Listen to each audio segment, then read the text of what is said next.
Okay, so this is part C. This is the homework on the tree diagram homework, mostly tree diagrams anyway. Um, so multiplication rule for independent events. So this one's one you might have seen if you've done the ACT before. Independent events are two events that have no effect on each other. So if event A has happened or event B has happened, it doesn't make a difference for the other event.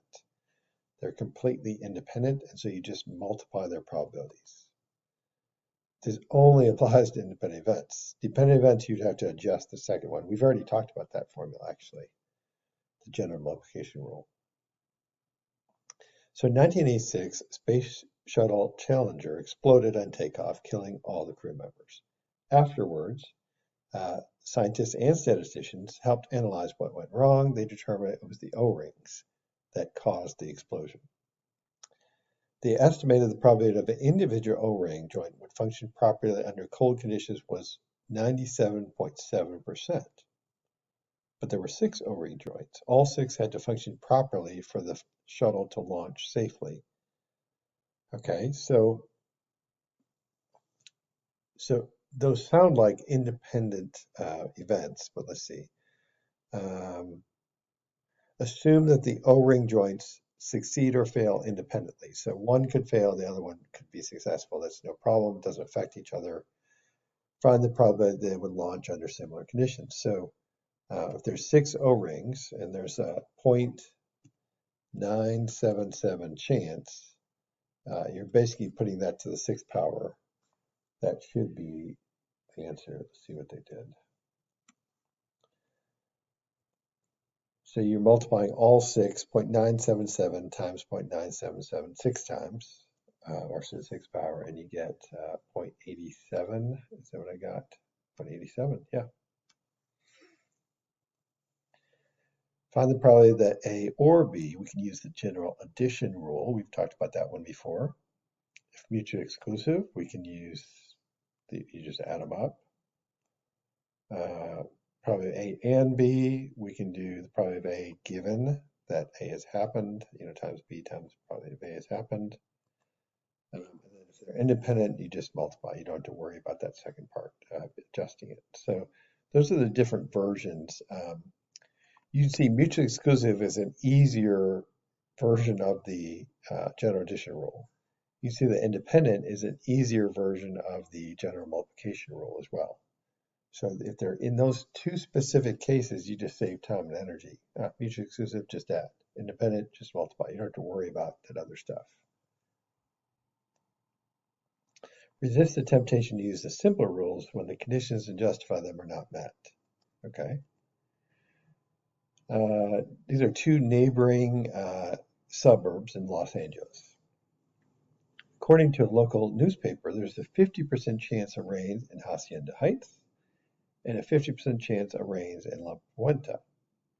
Those are neighboring suburbs. So there's 50% chance of both. So what's the probability? Does that mean that to get the probability that it will rain in both cities will be 0.5 times 0.5? I don't think so, right? Because it doesn't seem like those two neighboring cities are going to be independent events, because if it rains in one city, it's probably raining in the city right next to it, right? So that's not really fair comparison. We can't use the independent formula in that case. So this is actually an interesting part of this. So determining independence with the multiplication rule. So A and B are independent if and only if that statement's true. So you could use that to prove independence. It's a different way of proving independence. I think we used a different formula to prove independence earlier. So this one, we would say if the probability of A and B is the same as the probability of A times probability of B, that's going to prove the events are independent. So for this one, probability of A and B, or intersect B, we know how to do that. That's just 42 out of 200.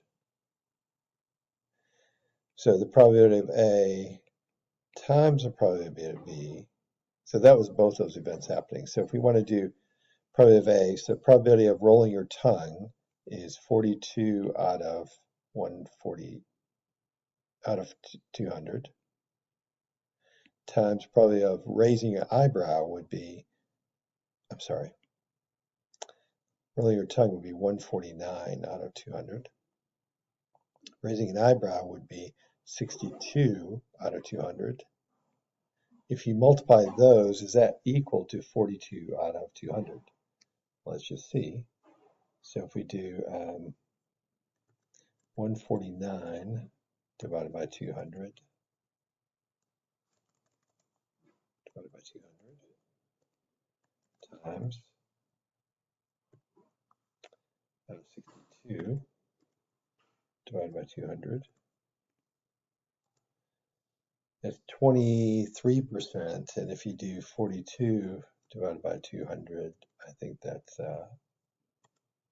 21%. Those are not equal, so these events are not independent. Let's see what they did. So that would prove it. That's the end of the lesson. Let's look at this first part here. So if you live in an area designated as a 100-year floodplain, historical data suggests that the probability of a flood in your area is 1%. So the term 100-year flood can be confusing to some people. However, just because you've lived to age 80, you should not expect to live flood-free. Find the probability that no floods occur over an 80-year period in a 100-year floodplain, assuming that the floods occur independently from year to year. Okay, so I think we need our calculator here, right? So we would say the chance of a flood in any given year, right, is 1%, right? So 1 divided by 100 times, let's see, or to the power of, let's see. Oh, I want it not to happen, right? So I want, find the probability that no floods occur.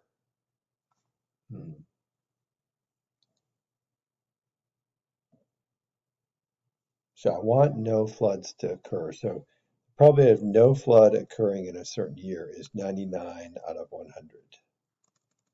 Let me put that in parentheses, 99 divided by 100.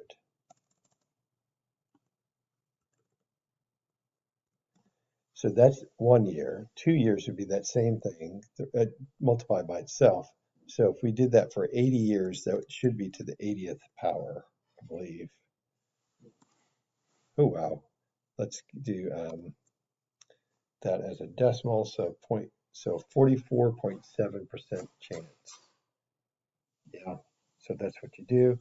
Find the probability that at least one flood occurs over an 80-year period. So that's a lot harder to figure out because I don't know when that flood might occur. It might be in the first year, the second year.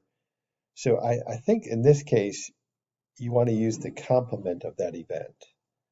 So if I want at least one flood, what's the opposite of at least one flood? So the opposite of that, or the complement, so to speak, the complement of that event, the opposite, not having at least one flood means no floods, right? So I can figure that out pretty easily. So I'm going to do 1 minus the probability of no floods. And that should end up being, if you get no floods, like the opposite of no floods is at least one flood, one or more floods. So if we do it that way, so 1 minus the probability of no floods, so I want no floods in the 80 years, so 0.01 to the 80th, right? I think that should work. So let's see. So 1 minus 0.01 to the 80th power.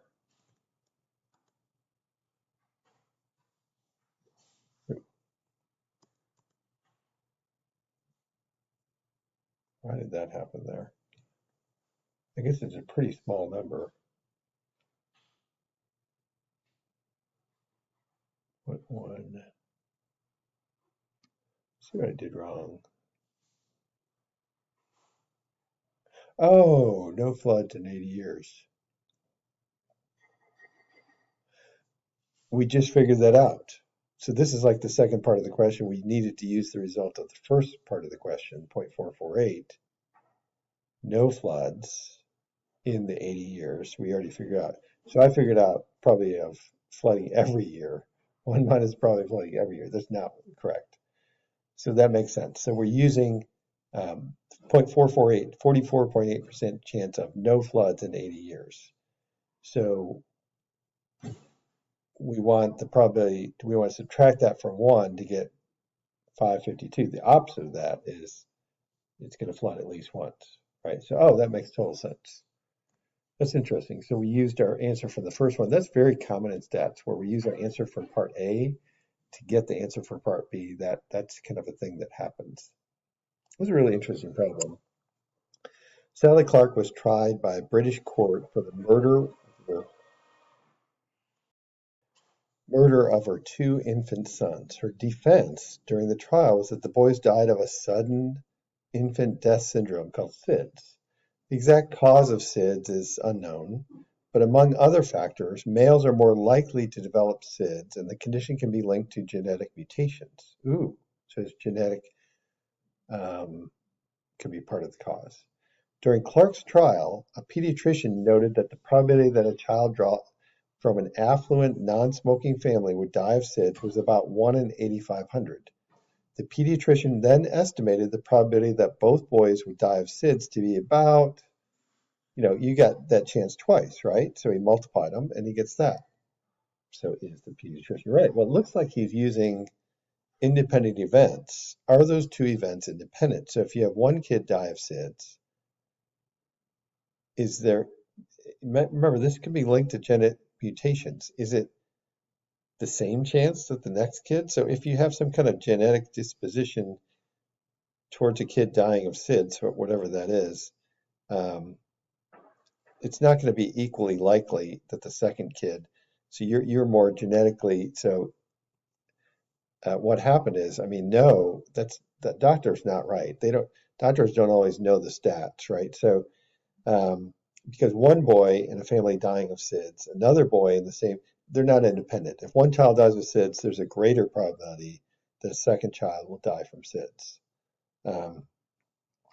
Although Sally Clark was initially convicted of the murders, wow, the doctor's testimony was pretty powerful.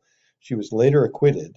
The appeal included a much more thorough analysis of the probabilities, so statisticians helped to save her from her conviction, because it doesn't sound like it was really her fault, evidently, here. So the doctor had misapplied statistics in the argument against her, in the evidence against her, I guess. So really interesting kind of outcome there with statistics being involved in the conviction.